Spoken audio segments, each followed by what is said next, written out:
California is facing an unprecedented emergency right now, and it's not a drought. It's not a wildfire. It's something much more unsettling, a statewide food supply crisis. 2 days ago, the trucks stopped. Today, the shelves are empty. It's happening faster than anyone predicted. By 6:45 a.m. this morning, Governor Gavin Newsom appeared on live TV to announce a crisis that's shaking the entire state to its core. But here's the thing, this isn't just about a food shortage. It's about a complete failure of the system, something nobody saw coming. California, the fifth largest economy in the world, is staring down an economic collapse. And unless something changes, it's about to get a lot worse. Stay with me. This is just the beginning. So what's really happening in California? This isn't a minor glitch. It's the consequence of a system that was designed to operate at maximum speed, but with no safety net. Everything depends on trucks delivering food, and when they stop, the whole system falls apart. Imagine a large supermarket in California. You walk into Walmart in Fresno at 6 a.m., and in just 15 minutes, there are 200 people in line, not for a sale, not for Black Friday deals, but for food. People are realizing this isn't a temporary issue. When supermarkets start putting up limit 2 per customer signs, what does that really tell you? It's not just overbuying, it's a reaction to a system that's beginning to show cracks. But what's really driving that shortage? So why are we seeing empty shelves? The reality is this isn't just about panic buying. Yes, there's been an increase in purchasing, but only by about 32%. That's not hoarding, as many claim. So what's really happening here? The truth is California's food distribution system can only survive for a few days without shipments.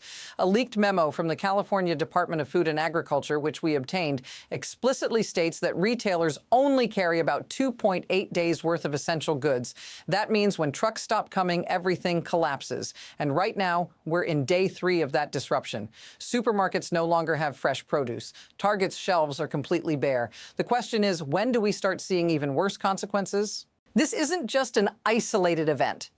This reflects a deeper issue in the system that we don't usually see. Remember past disasters like wildfires or droughts? While those can disrupt parts of the economy, they've never caused the entire food supply system to fall apart in just a few days like this. This isn't a natural disaster. It's the total breakdown of a system that was designed to function perfectly, so long as there's no interruption. And now we're seeing something unimaginable. A 72-hour disruption is bringing everything to its knees. Supermarkets don't have enough products to sell. Restaurants are closing early or even shutting down. But what's at the core of all this? It's the normalization of a situation that should never have been acceptable. A supply chain that can't handle even a small shock, and now an entire state is paying the price. But behind all this chaos, there's one detail many are missing. Governor Newsom is blaming the people. He says the crisis is caused by panic buying, by people hoarding, by irrational behavior. But let's look at the data. Yes, there's been an uptick in purchasing, but it's only 32%. That's not hoarding. It's rational behavior when you're worried about feeding your family and don't know when the next truck is coming.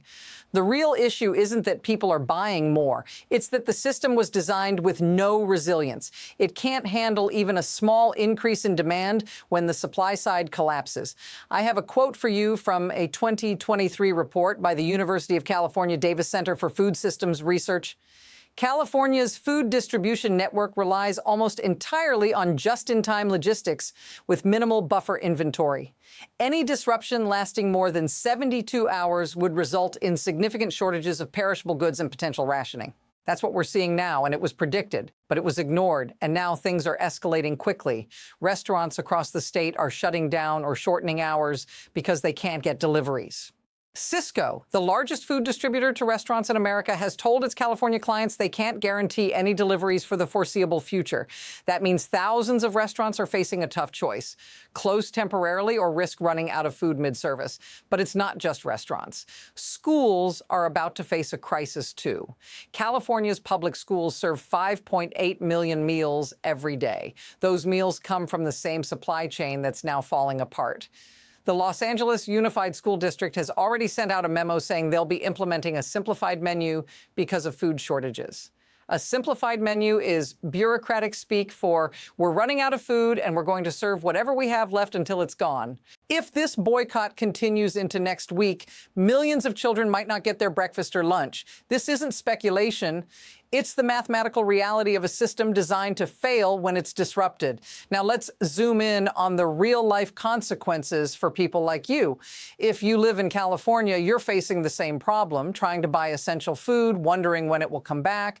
You've probably seen it, empty shelves, rationing signs everywhere, and security guards stationed to keep things under control. If you have kids, like millions of others here, you're worrying about whether schools will be able to keep serving meals. Stop and think about this. How long could you go without fresh food? And if this goes on, can you trust that things will return to normal anytime soon? The answer may make you rethink everything you know about how fragile this system really is. But here's the deeper truth. This isn't just a food shortage. It's a catastrophic failure of a system designed with one fatal flaw. It relies on perfect, uninterrupted logistics.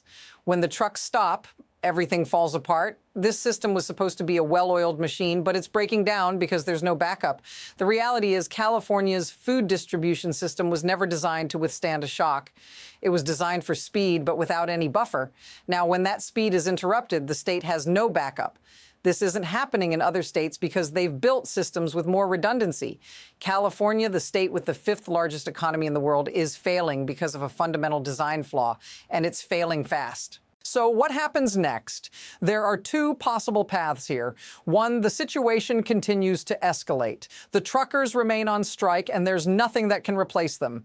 Food will continue to run low, and the government will face immense pressure. People will panic. But the other path, California's government will have to make a bold decision. Will they bring in federal help? Could President Trump send emergency food aid to California? It sounds almost impossible, but it's becoming a reality. The problem is, even with federal aid, it would take days to organize and even longer to distribute. By the time FEMA trucks arrive, we could be looking at social unrest. And if this boycott continues next week, the situation will only get worse. The uncertainty is growing. The clock is ticking. Here's the bottom line. This isn't just a disaster. It's a policy-induced collapse. Every empty shelf, every rationing sign, every fight over baby formula, every restaurant closing early, every single bit of this is the direct result of decisions made in Sacramento. A failure to consider the logistics consequences of a new law. This crisis was predicted. It was avoidable. And now California is paying the price. The question is, how does it end? Governor Newsom can declare all the emergencies he wants. He can mobilize the National Guard, but none of that fixes the core issue. Until the truckers return, food won't flow. It's that simple. So what happens next? Will we see federal aid, or will California face its biggest political humiliation in modern history? And more importantly, will it be too late by then? Share this video and subscribe for more updates on this unfolding crisis. We're just getting started.